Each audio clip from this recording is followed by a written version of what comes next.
going on, or anything you want to tell us, or? Yeah, how's your new business going? It's going. It's a little bit slow right now. Holidays, but I got a number of bookings for the spring semester. Lately I started doing some just sidewalk astronomy stuff.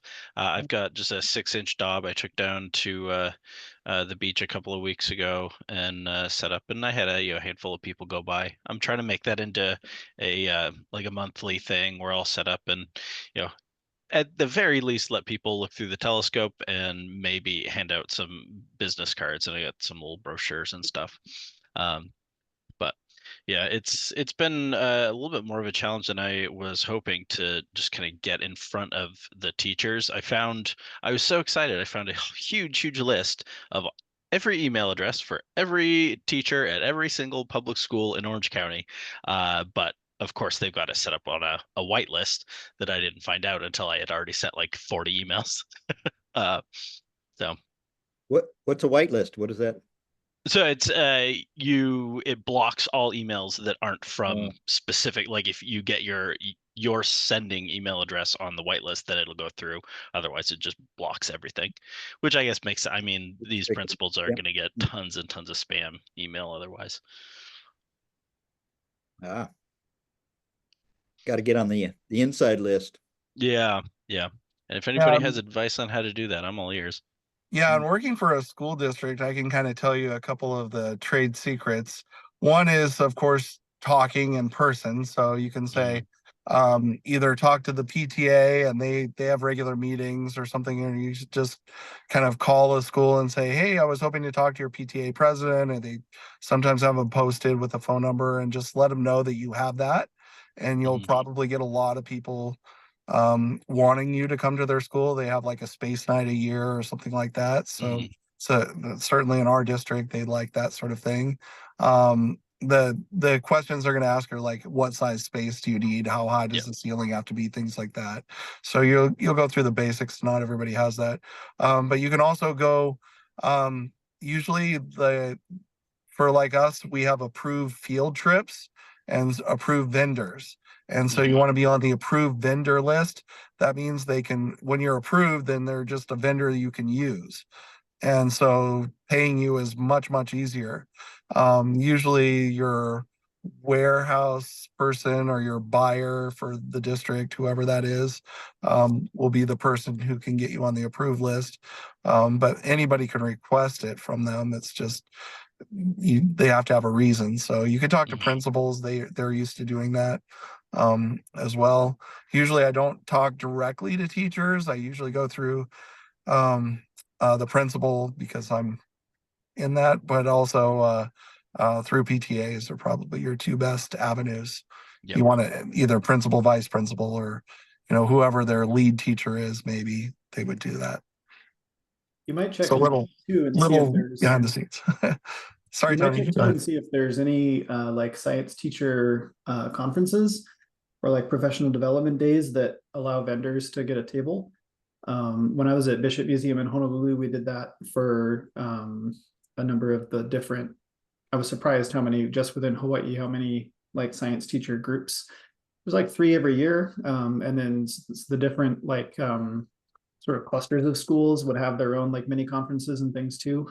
And so those were good ways to get in front of teachers to kind of tell them if you have your dome with you, then which I know for you that's all you do. Bishop Museum, we had other stuff going on too, but if you have it there with you, they can see it, and it's always really cool for them to get an idea then of like how much, like Jeremy was saying, how much space it takes up, and all that. So there's some other ways to kind of get in there that gets you around those the whitelist things. Have you tried Yeah. using any like mail merge things instead of just like CC lists or something from regular email? No. So those, Yeah. do you know mail merge No. things? No. They're like the one that we use for ASP is called Mail Meteor, and it's an extension that you can, that's its own thing, but you can like add it onto your Gmail, and it lets you send emails in a way that the internet doesn't flag.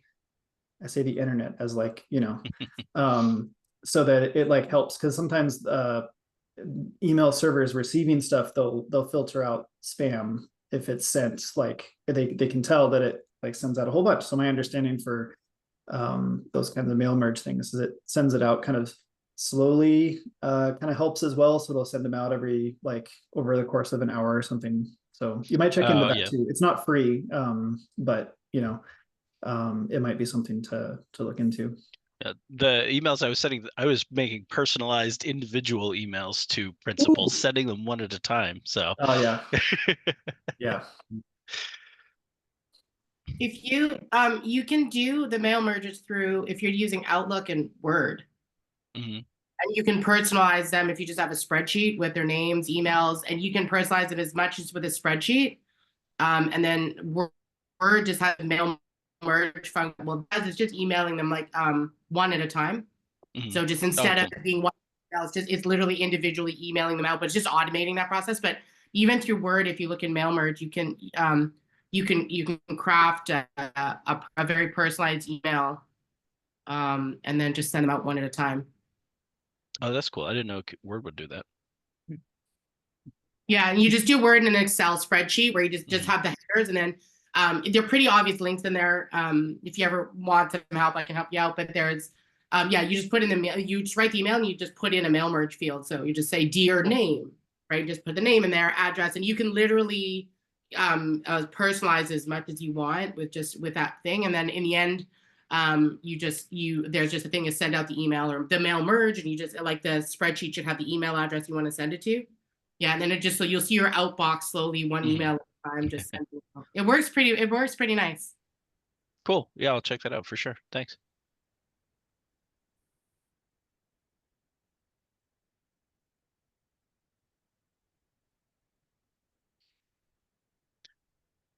Do I get to kick the can over to somebody else? Mary, what do you got going on? Right now I'm scrambling to reschedule things for this week because these presenters keep being like, I have to study. So it's finals week this week, so we're having to move some things around and people are changing their winter plans and things, but so that's what I'm currently doing.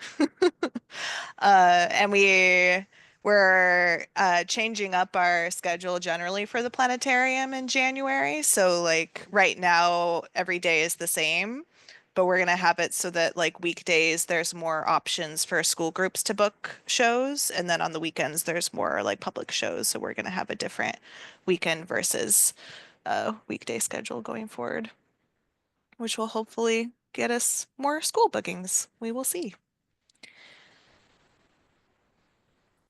Hey, did Rosemary check in with you about your new planetarium show by chance? We Not were yet. thinking of possible topics for seminars in the future. Mm-hmm. And I told Rosemary about the new Sun show, I think that is The it. Sun's Fury, yes. Yeah, yeah. Were you involved in developing that? Not so much in developing. I've been training people on it, but Ellen is the one that does a lot of the development. And then Brian has done some of the like script writing and asset gathering and stuff. My Most of my job for new shows is wrangling students and teaching them how to give the show. So Welcome to UC Berkeley, students yeah. 10. Yeah, so if you want to do something about that, Ellen would be a good person to ping to see if she would be interested in giving a presentation about it. Yeah, maybe we could persuade you and Ellen and Brian to join us. That'd Yeah. be the team. Yeah, and we'll be giving the show for at least like 6 months, I think. So we won't have another new show until probably like May or June. So Sounds good. yeah.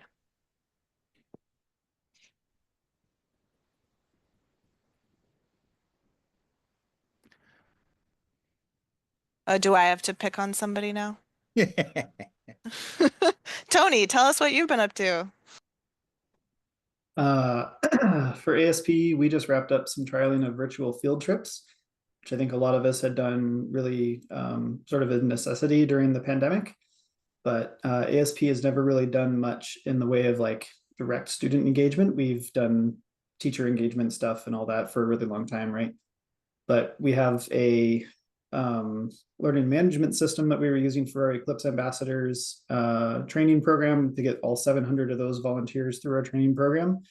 And then we've been trying to figure out like what to do with it next. And we're doing teacher workshops and stuff as well that I had the thought to try doing some virtual field trips, which we did 16 of them over about a month or so, and mostly elementary school, and had really positive response from the teachers. So we'll kind of see if that's something that our management wants us to continue doing. I hope that it is, because I think that like it fits a need for schools that for various reasons can't access a museum, science center, planetarium to go to them, or doesn't have a mobile one that's able to get to them either. So it was pretty fun. It is not the same thing as being in a dome, but it was kind of the next best thing of being able to like share a stellarium on the screen with them. So the planetarium I'm part-time at for Washington State University is like frustratingly minimal everything.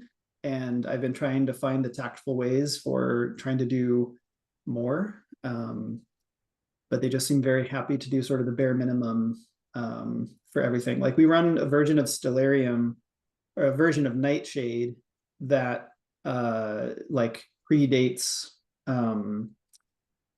like Digitalis becoming a company, or like Stellarium branching off of it, or like whatever happened. Anyway, it's really limited and like we can't do very much. And it's free, so it works well. There's talk of looking at open space now, which is really good. But I haven't really used it a whole lot. And I don't know that the person who's in charge of it, he mostly does research and teaching, and then he sort of has the planetarium as this sort of extra thing. It's not really used for classes very much because most of the classes are too big to fit inside of there. Anyway, the whole thing is just like, I can see the potential of a community resource that it can grow into, but the university seems to have no interest in doing more than what's happening. So yeah, anyway, I would love to be able to have more of it, and was a little bit surprised when I first moved here and before I had started with ASP, and I had met with the planetarium here and was like, I have managed a planetarium in a large city for 4.5 years before coming here. And they're like, oh, well, you can do some shows every once in a while. We don't really need to do anything else right now. Like, all right, cool. You know, not the most experienced person coming into this, but they just seem very happy with sort of the bare minimum. And it's just kind of frustrating to watch. So that is not to, yeah, I don't know. There's not like a specific ask or anything that I need from folks, but just like, it's just weird, right? Like, I'm not crazy that they just don't want to do anything. I don't like, who else would work in? I think that's it. I was gonna say that's I think what we're finding at CSUN as well. I don't know why some universities that just don't aren't as motivated. I don't know why. It's like everyone else looks at it and says such an obvious thing, and they're just like, no, we're good. Yeah, everybody that I talk to in Pullman, which is there's 35,000 people who live here. This is not big, but like every other person is like, oh, we have a planetarium. Yeah. And like my short-term goal is just to like have that not be the first answer. You know, there's not a ton of public schools that are nearby. There's more in like the more rural communities kind of around us. So like there's not a huge student population for like field trips and things. Like we do them for free right now if they can get themselves here. But it's a very loose process that as a presenter, I show up to do the show and the teacher walks in, they're like, what are we like? I asked them, what do you want to see? And they're like, oh, we want to see the planetarium show. Great. You know, like, okay, what are you learning about right now? Like, what are your learning goals? Is this just a fun trip? You know, like any of that extra kind of information. Yeah, it's just weird that they just seem very, very happy to just, this is how it is. And they don't seem interested in my offers for help to take on more of that responsibility. Because if their limitation is time, which I assume it is with their other responsibilities, I'm like, I'll do it. and they just don't take me up on it. So Would anyway. it be money that was be a concern? I mean, do they have to pay you for that?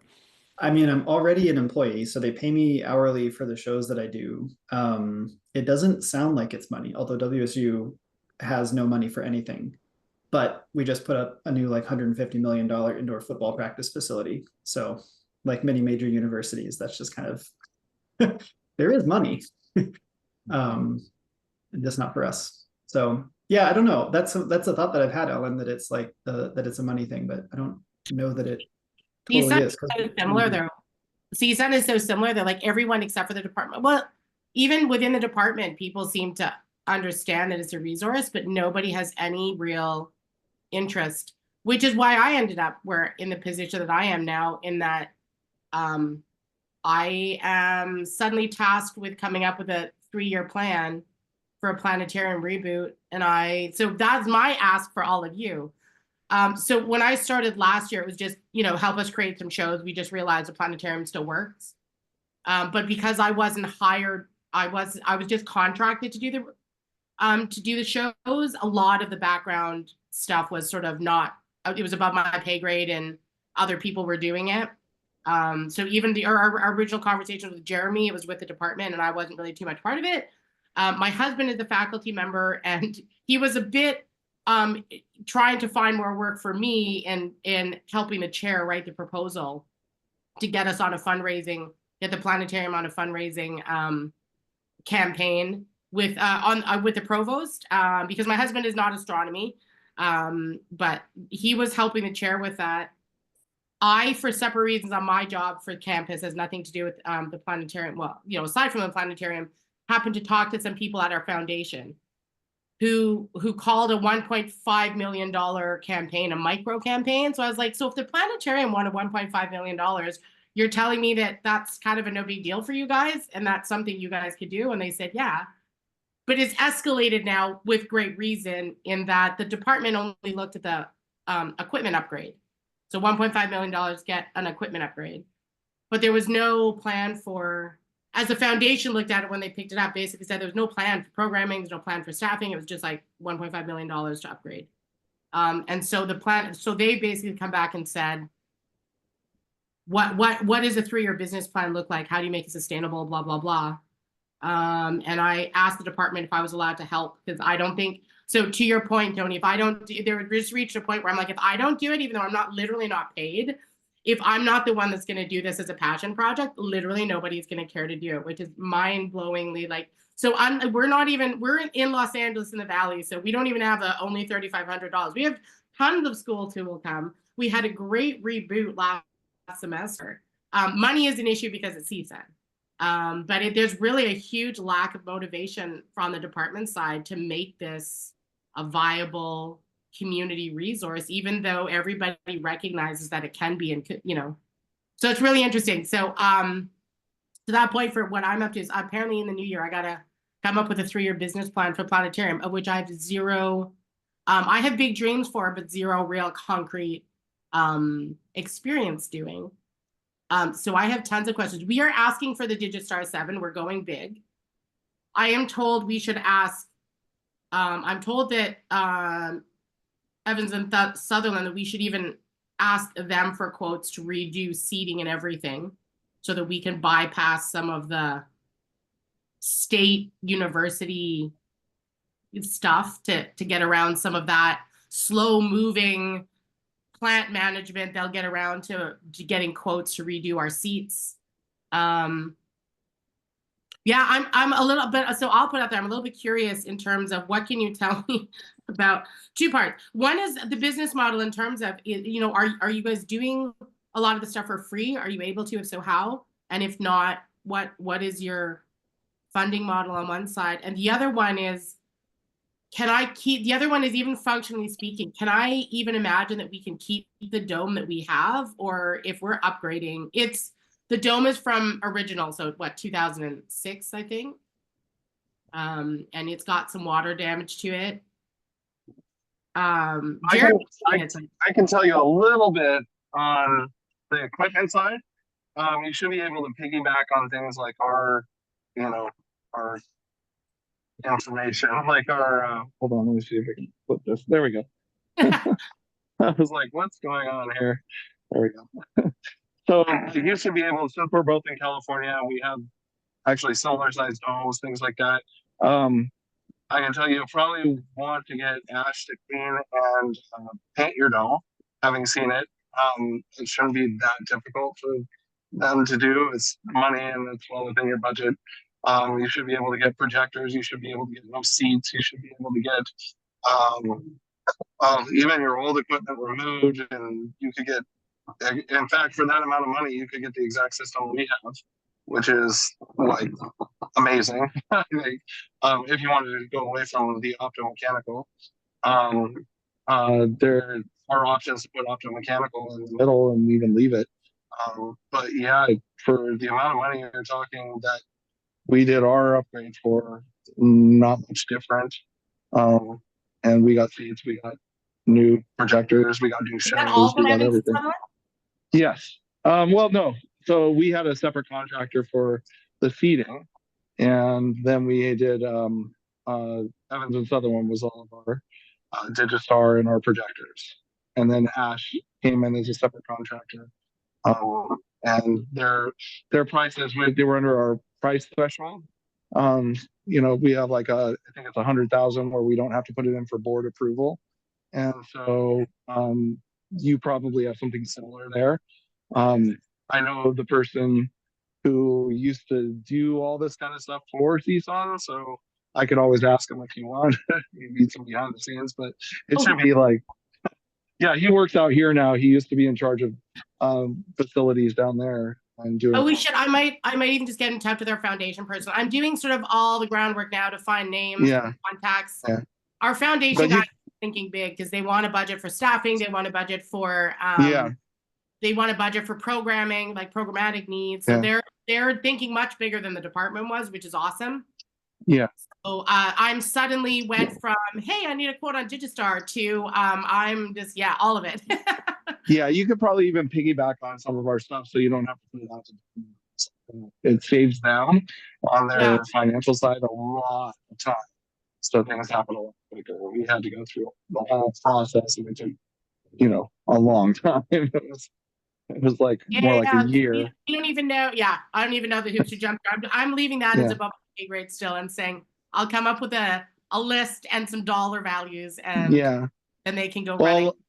I'm going to run, but I'm going to let other people answer. But I know I can, like, since we're in a similar size planetarium, we have similar issues, being in California, being in like even LA County, there's a lot of similarities and things that work that we've done that allows California allows you to use somebody else's work to get your work done. So on some of that I can help you with. So but then you want the practical advice, which I'm a lone entity.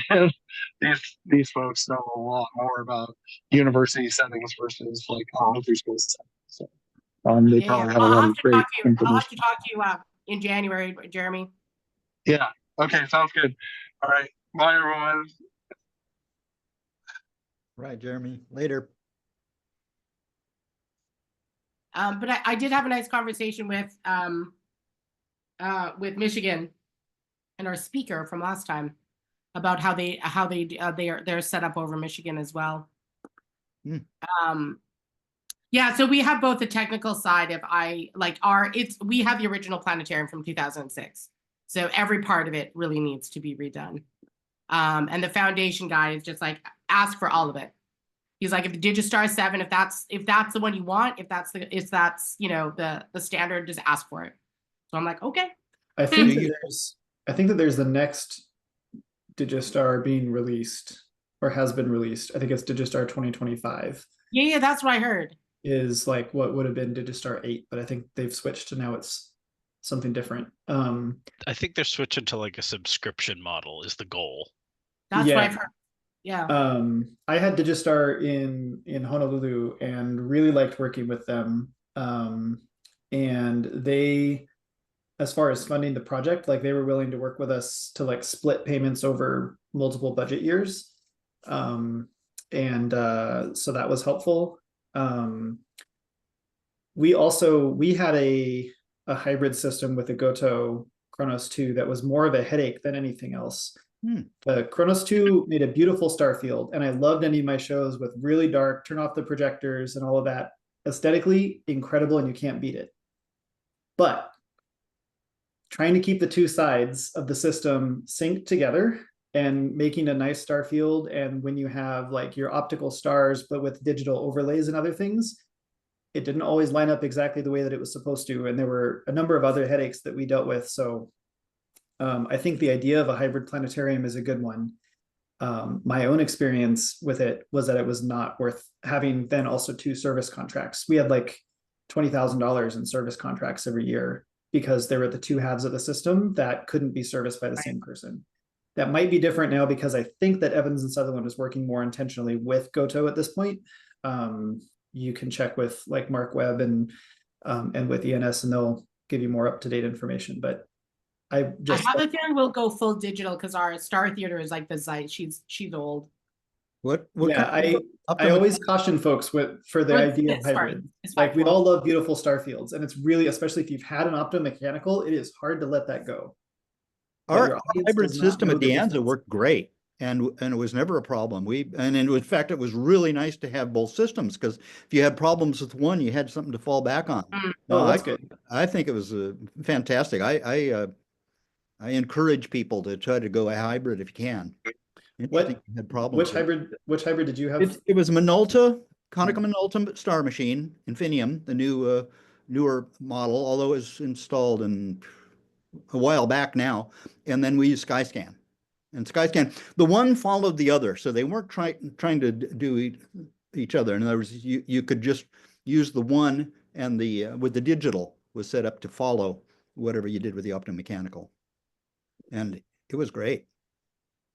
Yeah, and for every person like me with my experience of like wanting to kick the thing out the window, I know there's plenty of Carls too who really enjoyed it. So yeah, and it really was nice having the 2 systems that which both, either one you could rely on if you had a group coming in and something was going bad, the server was down or something. You could do something with this with just the Star Machine and stuff, and then vice versa. If a lamp went out or something, you got your digital stars.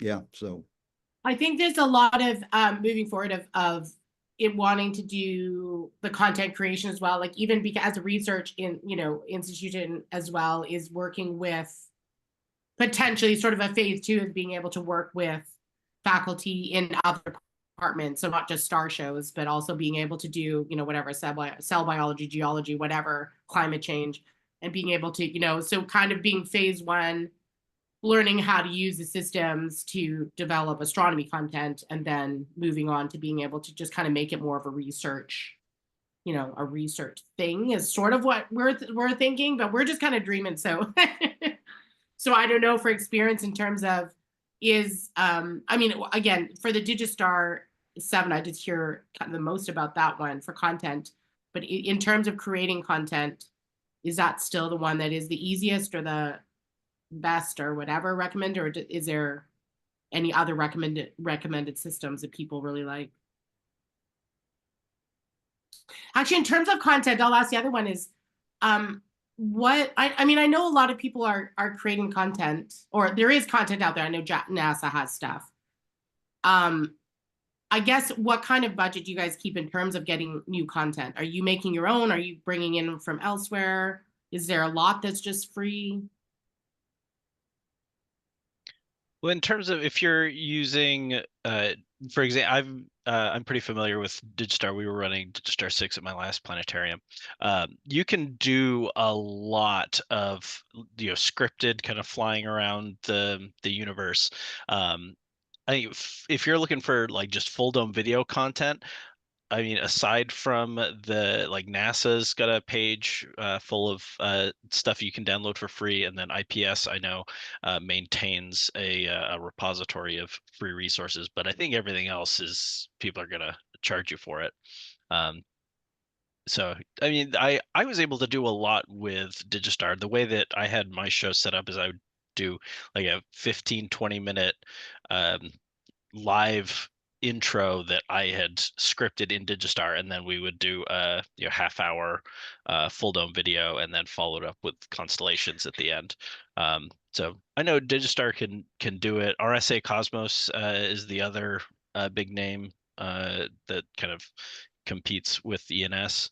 Skyscan, SIA is still there and putting out content. And then if you want to get real into the weeds, Open Space is free, very powerful.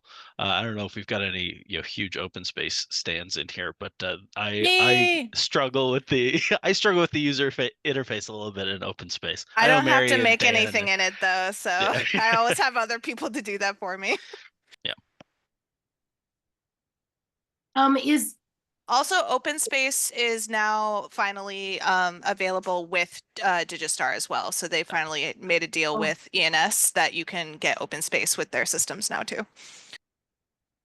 what is the rough time frame, I guess, if we are looking at seats and everything, again, if not replacing the dome, cleaning the dome, and replacing seats and the full system, is there a sense of time frame, best case scenario, or what's a rough time frame for that kind of renovation? I know that might be a Jeremy question too, because I know he has our dome and has done it, but I'm just wondering if anyone has a sense of what that time frame looks like. I mean, I don't know what your like contracts like time frame looks like. I think that took us we got a partial upgrade to Digistar 7 a couple years ago, and it took like a few months of going through the bidding and contracts process. And then I think it took a lot longer than it was supposed to like install. But it was maybe six months or so from when we like had that contract signed and we had like decided what we were going with the system, and then when they installed it. And our stuff, for like a variety of reasons, like sat already shipped to us like in our mailing department for months before they could install it. I'm quite certain that will be the case. Yeah, like 6 months. They were like, when are you getting rid of this? And we're like, so from when, like you with other departments.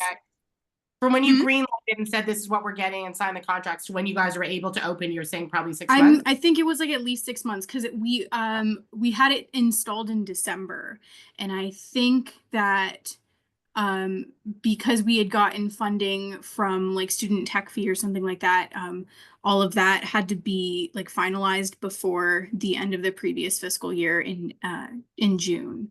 So I think it was around 6 months. And it wasn't necessarily that oh yeah, we had to get a contractor in to make some changes to our dome. Like the pit that the projector went in wasn't big enough for the new projector we were getting, and the college dragged their feet so hard, and that's what the delay was. So ENS was like ready to go, and we were not ready to go. Like every single week we'd be like, when are you going to talk to contractors? When are you going to talk to contractors? And they'd be like, oh, we have to go out for bid. No, you can't use the one who built the dome. So yeah, they would have, since we already had like the whole, like the building was built and we weren't replacing any seating. It was just a replacement of our like projection system and like the server rack. It didn't take quite as long, and they didn't have to coordinate with Bowen because we didn't get a lighting or sound replacement at that time either. So yeah, I think we're gunning for all of it because our entire system is so old. Yeah, and a lot of maintenance was done on along the way. Like the guy that was in charge before just did not seem to really. Yeah, I don't know if he just wasn't excited about it or what happened, but it just like there's almost no maintenance on. Yeah, and I think we're at a whole hog, like not quite. So whatever we leave, there's a bit of a we're just ripping it all out. Yeah, And I putting think in that like system. ENS and like Bowen or like whoever you're contracting out to do lights or things like that, they're really good at working together and like offering you a package of what would work. So you aren't necessarily having to like talk to Bowen and then talk to ENS and like go back and forth and like, do you think this will be compatible? Because they're gonna offer you a package where all of that's in there. So I think like and they're like, you know, they usually have all that stuff like on hand or like easy to order because like those are the systems that they're installing and they only have like certain like packages essentially like we'll give you these projectors or this projector like depending on what's good for your dome. So I think that their time frame is probably like especially if you're not waiting for like the building to be constructed can be pretty short, and it might just depend on what you can manage for like we have to replace the seats first or like get the dome clean first and like that kind of stuff that Now for the they seats, and would offer. are these companies like ENS, are they able to kind of give you the idea for what should happen, even if they're not the ones doing the seats? Like if they're doing seats and we're saying we're doing the whole thing, are they the ones that are able to kind of tell us you're going to want to do this first and do these or whatever? Or I don't think that ENS would do that, but there are a couple contracting companies that specifically do like okay. planetarium builds, and they might be better for that kind of stuff. I talked to one briefly the last conference that I went to. Ian Actually- McLennan is a great Oh. resource. He's been around Yeah. forever. He knows everything. So if I had to recommend one person to walk you Yeah. through all of designing, okay. building a new, Ian McLennan is the guy. Yeah.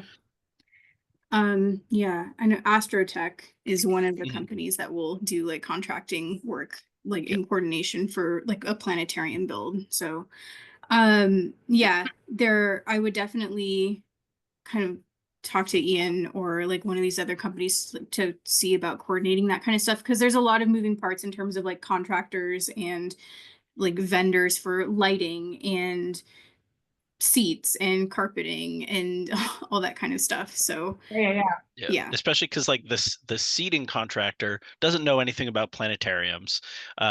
We just to add another data point, my last planetarium, it was new construction, so like the decision to order the Digistar system had happened like years down, back down the road. But then once we like took possession and we were able to move into the building, it was about 3 months before we opened it. And so that was to get all of the tech installed, so to get ENS in there, the projectors, the dome, the computers, plus other lobby type stuff. It was about 3 months.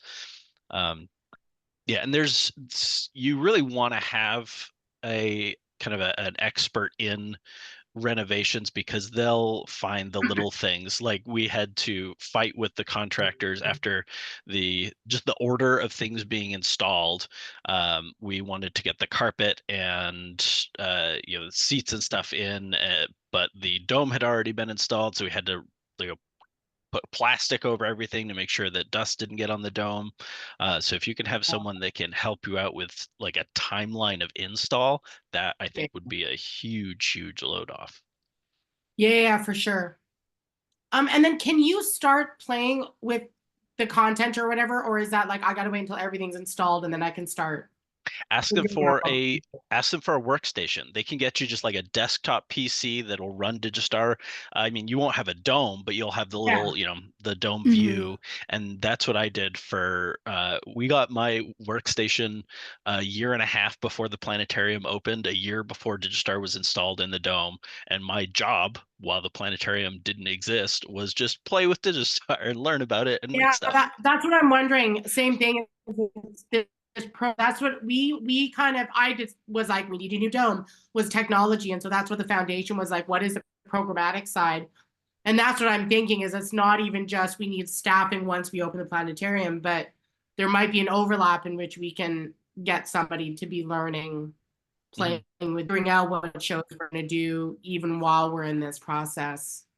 So that when once it's finally installed, it can just be like we're kind of good to go. We're ready. Yeah, it lets you kind of hit the ground running instead of like having to like bumble your way through it Right. at first, and you can start offering stuff. Right, and even if that's more, and even if it's more purchase shows at the beginning or whatever, right? While we, play around with creating something, but we can't until we get the dome to look at it. But at least we can have those.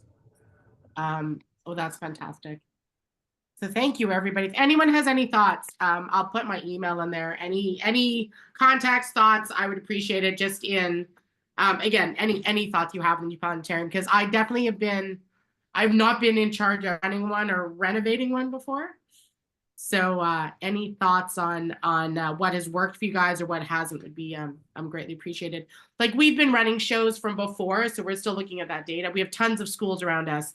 I don't think it's a matter of it. I think this is one of those things, like, if we build it, they will come. We already got some great response, even with our Spitz 512 by itself hobbling along. So I think in a full dome system, it's going to be an easy sell. So I'm kind of excited to get it going. Thank you, everybody. I threw Ian's website in the chat if you want that. Thank you. He has great ties to my hometown. So Oh, absolutely. My hometown planetarium. So I will definitely try to get in touch with him. Thank you. I saw Mary mentioned in the chat. Has anybody talked to Jeff Nee? Like, I saw the JPL laid off like 1,200 people, and then the Museum Alliance email started coming from somebody else, and I was very sad. Has anybody seen or heard from Jeff Nee in the last month? I've had a couple of emails with him, and so I emailed him the day I heard that JPL was laying off people, and at that point he didn't know, but then later on I got an email from him that he was part of that, and then I checked in with him about something else. He seems okay. He didn't mention a new job yet, but he's really upbeat. And somebody would be crazy not to hire him. So anyway, I really miss Jeff as my go-to person for a lot of stuff. Yeah, I was real sad. He's a good dude, and I think a lot of the education outreach people at JPL got laid off. I haven't heard from the two guys I know in the education office lately, or it's very, very sad.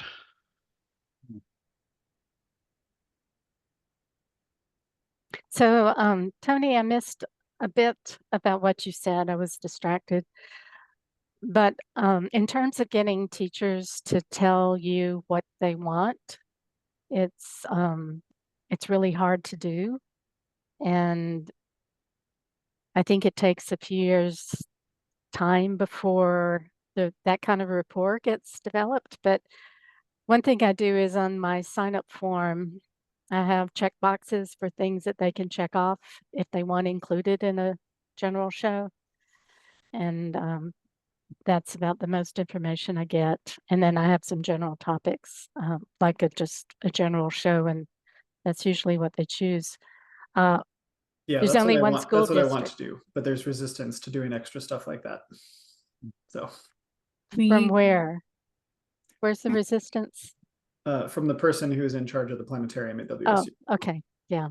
Yeah. Aside from that. Yeah, I But, was gonna say we do something similar. We have a form they fill out, and we have topics they can choose from. yeah. So we just make sure that we have ones that fit with the NGSS standards that they're likely to come to us for, amongst a couple others, and then they can check which one they want. And that's what I did for the virtual field trips I did for ASP.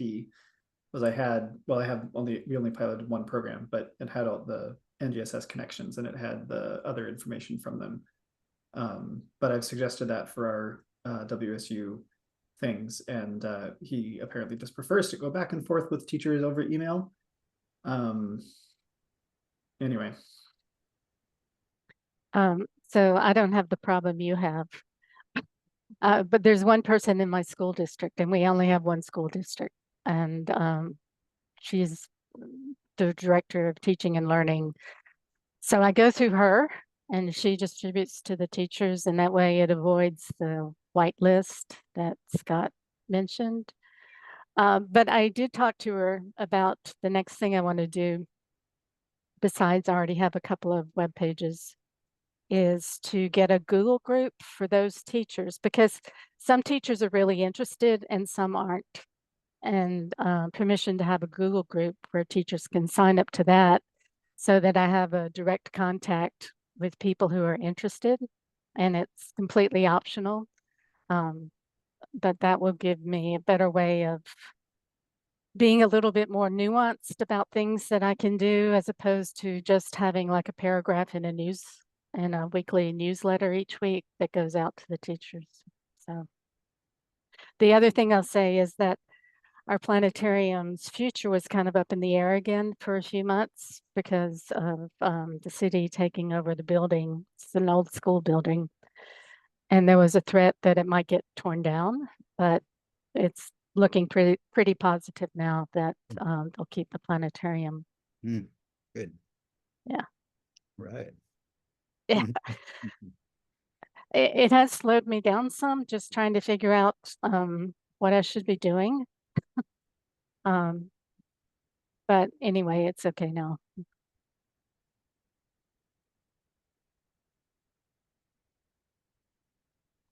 So one thing that came up at the business meeting, which I thought might be a topic today, and it may not be a topic today, is in terms of trying to get more people into PPA membership, and whether there's any incentives or what's the advantage of somebody joining PPA. That's a question.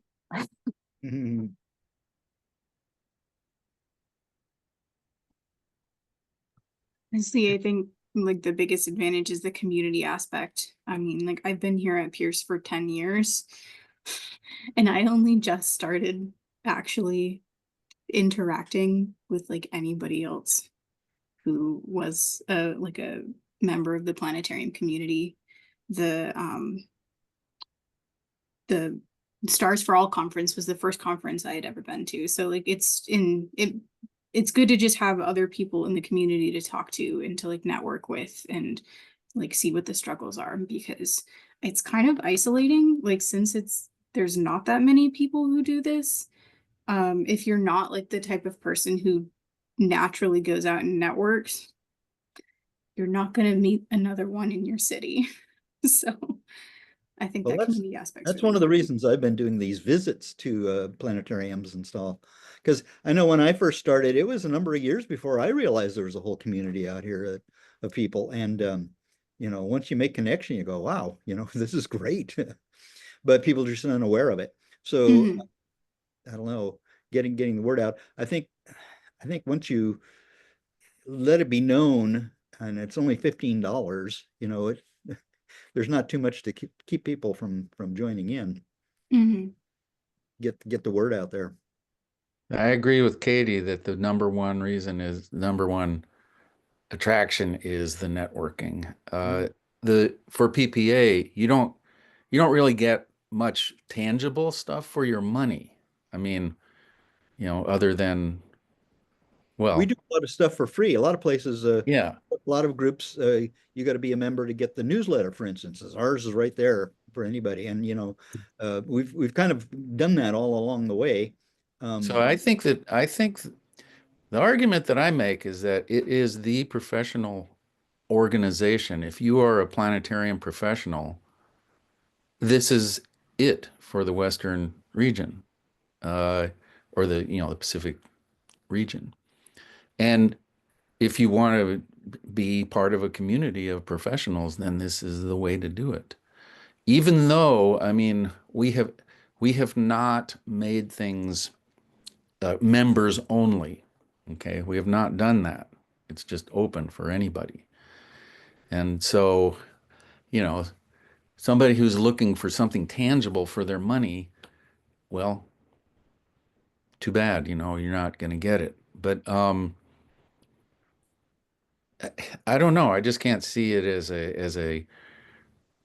a viable way for us to stay in business, to try to charge things for specific things that or to charge more and to be able to provide, like, things.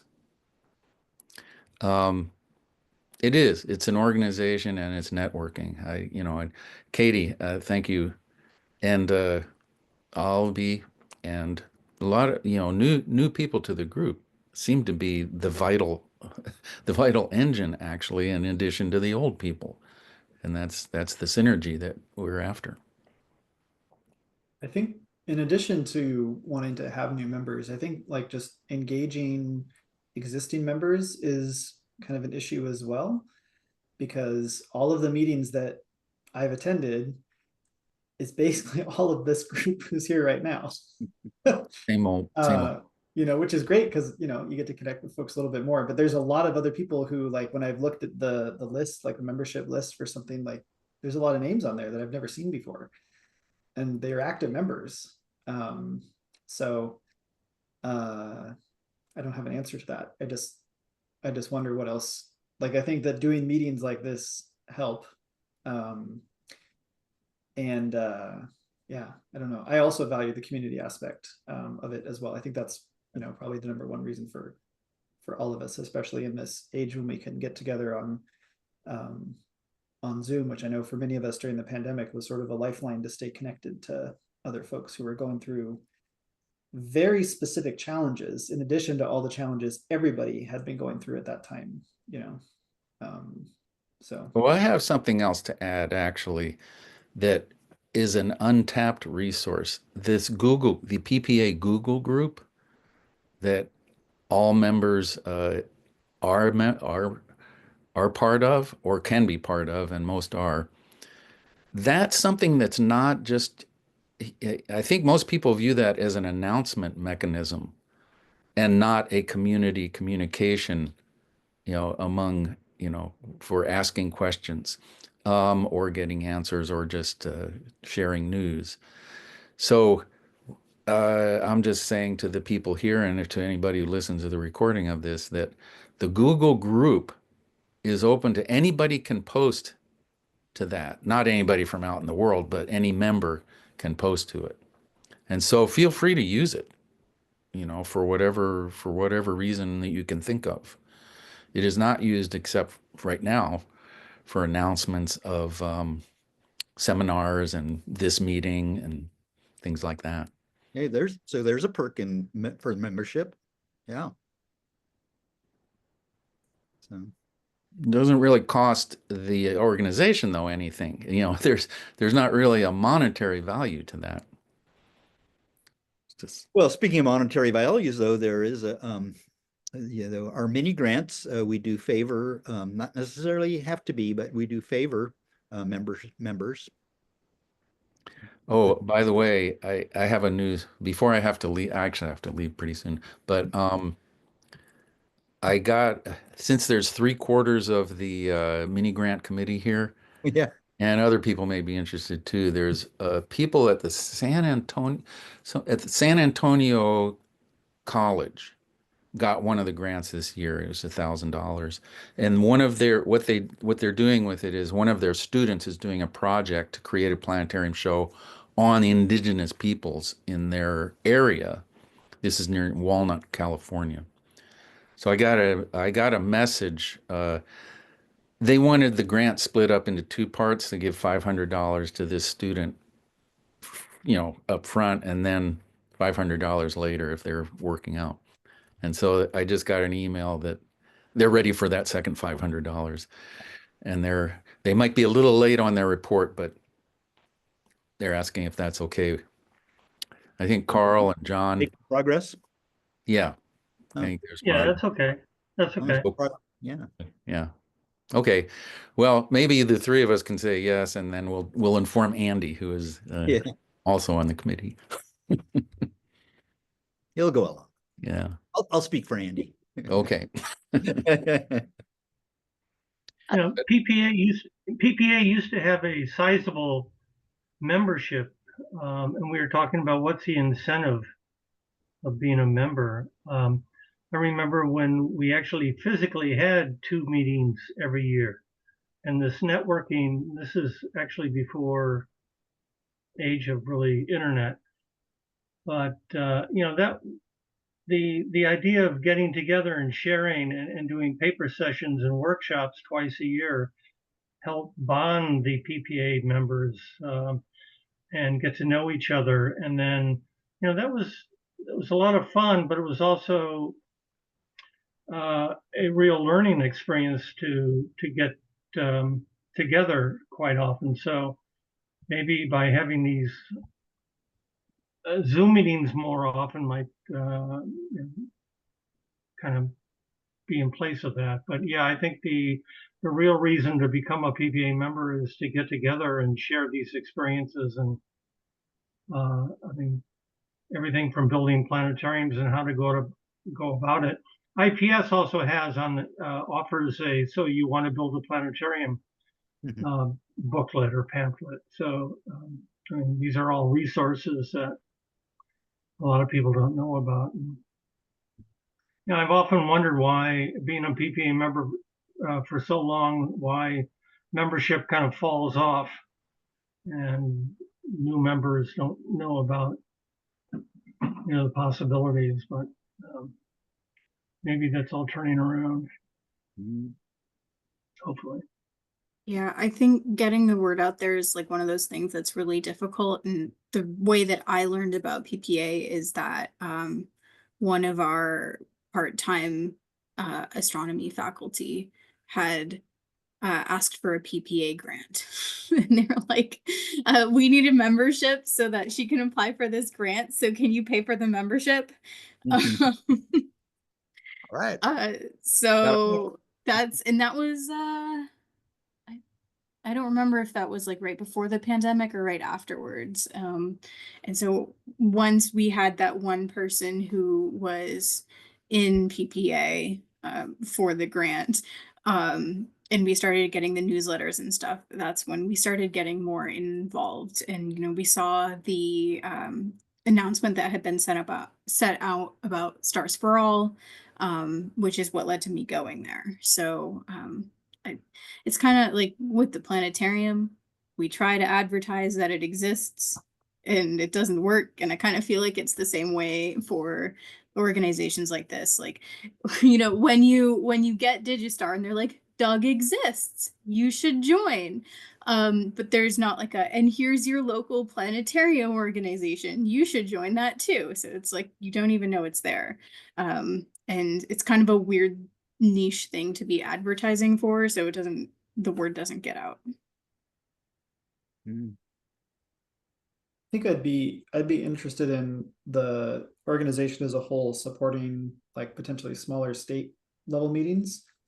That could be another way to have people engaged, because maybe something large as PPA itself is not as appealing or like worth the time. But if I can drive someplace,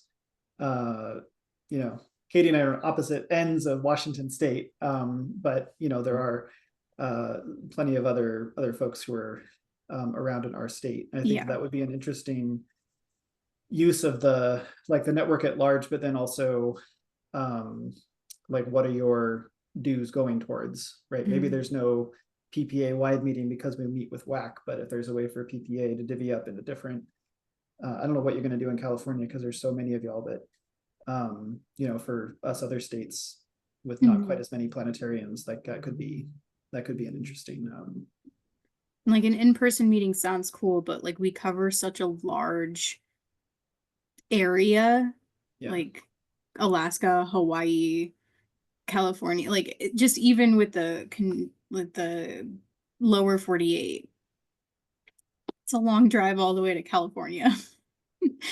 But yeah, driving to meet up somewhere in Washington to do like a state meeting would be easier. It's something I could get my college to sign off on a lot more easily too. It could be Pacific Northwest. I mean, Seattle is kind of our sister city. The only place that I can fly from Pullman is Seattle. Yeah, same here. So, Rosemary, you and anyone else in Alaska would be welcome to come hang out in Washington with us. Yeah. Okay. Yeah. Okay. So I know when we bought our system, it was Digitalis system. I think they gave one person in our organization 1 year free membership in IPS. I wonder if we could get the manufacturers to allow us maybe to offer 1 year PPA membership for people within our states. Good idea. Yeah, that'd be great. Or at least, inform them that the group Yeah. exists. But yeah, a free membership for a year. That should work. Yeah, I because think that's what I think.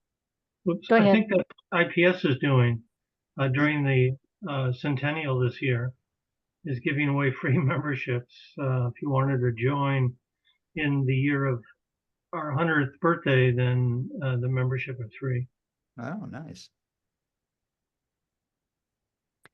if they could somehow get the information about PPA and also the extra step of joining the PPA email list if they want to, that would at least get them to start receiving messages as to what we do. Because it seems like the hard part is not, I mean, we know what works for us for what we join, but for the people who aren't members and don't get any notice from us, I don't know how to reach them. And maybe people have ideas for how to do that. I think that's where the outreach that Carl has actually been focused on. Outreach, inreach, right. Outreach, inreach. It's the personal communication with individual people who you first have to identify who they are and then make them aware that this is their professional organization that they can be part of. Yeah, I haven't done much of that, Carl, and we need more people who can do that, I guess, is what it is. Well, I've been kind of limited too, as far as, I'm mostly just, make physical trips to different planetariums locally. I've been to Southern California, and then I've been, up to Washington, Oregon a little bit. But yeah, it's difficult to go very far, and so it's limiting as to how many people you can reach that way. There should be other ways. I was going to ask you, Ellen, though, now if someone becomes a member, do they automatically get listed on the Google list so that they get all that? Yes, I add them. Oh, okay. Good to know. Well, with their permission, I right? thought so. No, I just add them. They don't have to join if they don't want. They can leave. They can. Okay. Yeah, come on. Okay. Yeah, well, that's good because we need to have some way of communicating with all our membership. I was surprised to hear that it was actually a separate group, but I guess it's pretty much inclusive. So members, for the most part, are also going to be on the Google list, so they'll receive that information, right? Something I'm thinking about too, as far as like maintaining membership too, is maybe we could be better about like, do we remind folks to renew as well? Because they just stay on the Google group and everything. Like, you don't get removed from anything if you don't renew your membership. I've been doing that every year around the time of the perihelion. Oh, okay. I think I haven't missed a year, but that's been the yearly thing to check the membership list, see if you are a member, when your membership expires, and if you need to renew. I've been doing that as the treasurer. Mm-hmm. Yeah. It is yeah, helpful that's to get important. those reminder emails. And Mary, I think this has been a very good thing. I think even though we had, we had about a dozen people come to this, and it was very comfortable. I think it was very valuable. So it'll be good to continue it. It's a good way to network. Yeah. And even within a state. Often enough, I think this is a really good idea. Yeah.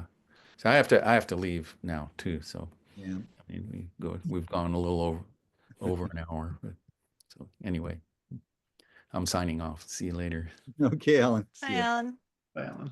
Okay. You can We could probably officially wrap up, I think, unless anybody has anything else.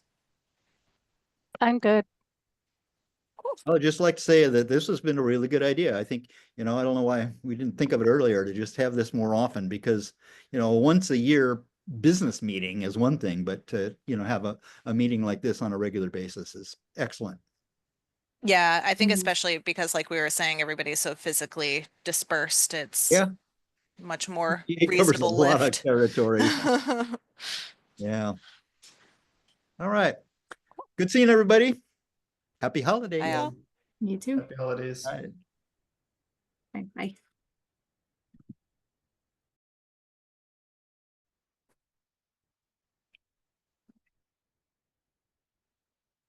I thought I stopped the recording, but it still says recording. Is it still saying recording for you?